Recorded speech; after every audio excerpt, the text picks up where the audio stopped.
Bengal Times Online. Please subscribe our channel. দেখুন, আজকে হঠাৎ এই তড়িঘড়ি আপনাদেরকে ডাকা হলো একটা খুব বিশেষ প্রয়োজনে।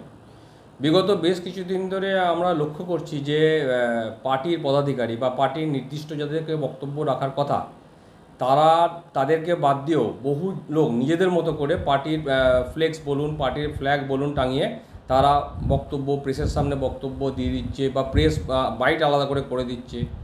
তো একটা জিনিস পরিষ্কারভাবে বলা উচিত যে এই ধরনের যে বা যারা যেই হোক বক্তব্য রাখছে, সেই বক্তব্যকে না পার্টি অনুমোদন দেয়, না পার্টি সেই জিনিসটাকে বরদাস্ত করে। এই জিনিস যদি চলতে থাকে, এক তো আপনাদেরকে সাংবাদিক বন্ধুগণকেও বলবো যে এই ধরনের কোনো বক্তব্য আপনারা নিতেও যাবেন না, বা পার্টির যারা বাইরে আছে তাদের কাছে নেওয়াটাও ঠিক নয়। পার্টির ব্যানারে তারা যদি নিজেদের মতো দেয়, আলাদা নাই। আর একটা হচ্ছে, যদি চলতে থাকে তাহলে আমাদেরকেও ভাবতে হবে যে আমাদের যদি যে আইনগত বলুন বা যেভাবে যা বলুন, যা বা পার্টিগত ভবন দলীয়গতভাবে বলুন, যা ব্যবস্থা আমাদেরকে নিতে হবে।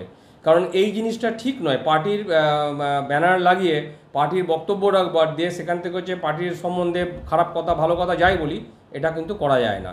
সেটা বলতে গেলে পার্টির অনুমোদন নিয়ে তবেই বলতে হবে যদি কোনো বক্তব্য রাখতে হয়। এই জিনিসটা বন্ধ করতে হবে।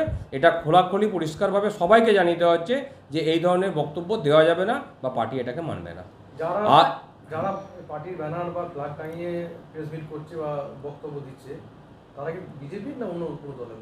না, আমি এরকম বিজেপির নয় বলে বলবো না, সবেরই হতে পারে। মানে বিজেপির নয় বলে বিষয়টা না, বিষয়টা যে বা যারাই দিচ্ছে তারা বিজেপির হয়েও যদি দেয় তাহলে সেটাও অনুমোদন করে না, বিজেপির বাইরে হলে যদি দেয় সেটাও অনুমোদন করে না।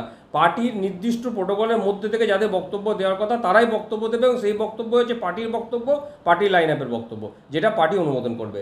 এর বাইরে কোনো বক্তব্যকে পার্টি অনুমোদন করবে না বা পার্টি সাপোর্ট করবে না। পার্টি বক্তব্য দেওয়ার জন্য কারা কারা সিলেক্টেড হয়েছে সেটা তো এখন তো নতুন কমিটি হয়েছে, নতুন স্পোক্স পার্সন আমরা নিশ্চয়ই সবাইকে আবার জানিয়ে দেবো। পুরনো যা ছিল নতুন স্পোক্স পার্সনের total list, main spokesperson তার সঙ্গে যারা থাকবেন পুরো লিস্ট আমরা মিডিয়া যে যারা আছে তাদের আমরা গ্রুপে আমরা আবার সার্কুলেট করে দেবো।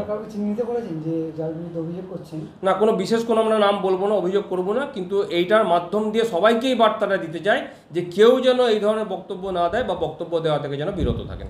সাংবাদিকরা বুঝবে কি করে যে না, সেই জন্য সাংবাদিকদের জন্য যে আমাদের যারা স্পোক্স পার্সন যারা আছে তার লিস্ট আমরা সাংবাদিকদের গ্রুপে আমরা সার্কুলেট করে দেবো, যে এরাই পার্টির যে যারা বক্তব্য দিতে পারবে, এই নাম এই তালিকা, তারা এদের বাইরে কেউ বক্তব্য দেবে না। এই মুহূর্তে যদি কারো বক্তব্য নেওয়ার প্রয়োজন হয় তাহলে তিনি কে? এই মুহূর্তে বক্তব্য নেওয়ার প্রয়োজন পড়লে আপনারা আমার কাছে অনায়াসে বক্তব্য নিতে পারেন, কারণ পার্টি আমাকে সে দায়িত্বটা দিয়েছে যে আপাতত আমি বক্তব্য দিতে পারি। এরপরে পার্টির সাংগঠনিক নিয়ম মেনে যখন নতুন যে লিস্ট বার করবে সেই লিস্ট অনুযায়ী আমরা পেয়ে যাবেন।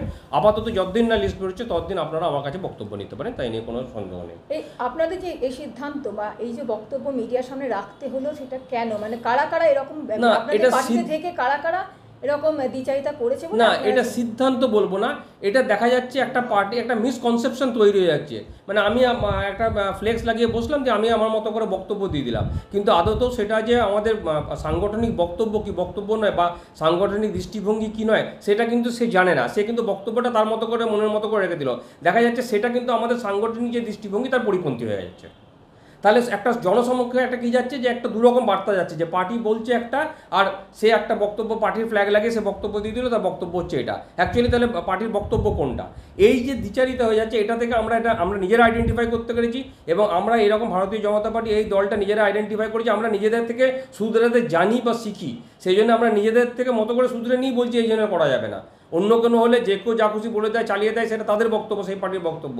আমরা ভারতীয় জনতা পার্টি করি, নির্দিষ্ট নিয়ম শৃঙ্খলা মেনে করি, সেই শৃঙ্খলাবদ্ধ পার্টি বলেই আমরা বুঝতে পেরেছি যেটা হচ্ছে, আমরা তাই সেই জিনিসটাকে রেকটিফাই করার চেষ্টা করেছি। আচ্ছা, এরকম কোন সিদ্ধান্ত বা কোন বক্তব্য গেছে মিডিয়াতে যেটা মিডিয়ার পক্ষে জানাটা দরকার, যেটা আপনারা? আমি কোনো একটা নির্দিষ্ট বক্তব্য নিয়ে এখন আর বলতে চাই না, কারণ যে আমার এটা ডাকাটার উদ্দেশ্য হচ্ছে এই বার্তাটা সবার কাছে পৌঁছানো, যে এই জিনিসটা যাতে কেউ না করা, এটাই মেন উদ্দেশ্য। বাকি কোনো একটা পয়েন্ট বা কোনো একটা টপিক নিয়ে আলোচনা করার জন্য আমি বলিনি, বার্তাটা দেওয়ার জন্য ডাকা হয়েছে যে এই ধরনের জিনিসটা থেকে যেন সবাই বিরত থাকে, যারা পার্টির মূল স্রোতে থাকবে বা কাজ করতে চাইছে, বা যারা পার্টির সাপোর্টার তারাও যেন এই ধরনের জিনিস থেকে হচ্ছে বিরত থাকে এবং মানে পার্টির যে সিদ্ধান্ত সেটাকে সাপোর্ট করে চলে। এর সঙ্গে আর দুটো জিনিস জানানোর আছে, সেটা হচ্ছে কালকে আমাদের একটা ডিএম অফিস অভিযান বা ডেপুটেশনের একটা ব্যাপার আছে। সেটা হচ্ছে আমাদের যে যা জানেন আপনারা বিগত দিনে যে আমাদের আদিবাসী যে আমাদের সাংসদ তার উপর যে অত্যাচার বা আমাদের যে বিধায়ক তার উপর দিয়ে যে অত্যাচার রয়েছে সেটাকে কেন্দ্র করে প্লাস দুর্গাপুরের ঘটনাকে কেন্দ্র করেও আমাদের একটা ডিএম অফিসের অভিযান বা ডেপুটেশন আছে। সেখানে আমাদের রাজ্য নেতৃত্বরাও আসবেন, কেন্দ্রীয় নেতৃত্বরাও থাকবে। সেখানে আমাদের জেলা সভাপতির নেতৃত্বে আমরা কালকে এই অভিযানটা আমরা করব। যারা এরকম করলো, যারা বক্তব্য দিল, তারা মানে দলের তরফ থেকে অনুমতি না থাকা সত্ত্বেও তাদের বিরুদ্ধে কি পদক্ষেপ দলের? না, এই মুহূর্তে কোনো পদক্ষেপ নেবো না, কারণ এটা আমরা জানিয়ে দিলাম। এরপরও যদি হয় তখন নিশ্চয়ই আমরা পদক্ষেপ নেব, 100% পদক্ষেপ নেবো। কিন্তু আজকে যেহেতু বার্তাটা জানালাম, আমরা এরপরে নিশ্চয়ই নজরে রাখবো। যদি এরপরও দেখি একই জিনিস হতে থাকে তাহলে আমরা নিশ্চয়ই আমরা সাংগঠনিকভাবে তার পদক্ষেপ নেবো। আর যদি দেখি যে না সবাই অনুশাসন মেনে চুপ করে গেল, যাদের দেওয়া তারাই দিচ্ছে, ঠিক আছে ভালো, সবাই একসঙ্গে এসে কাজ চলো, কোনো অসুবিধা নেই।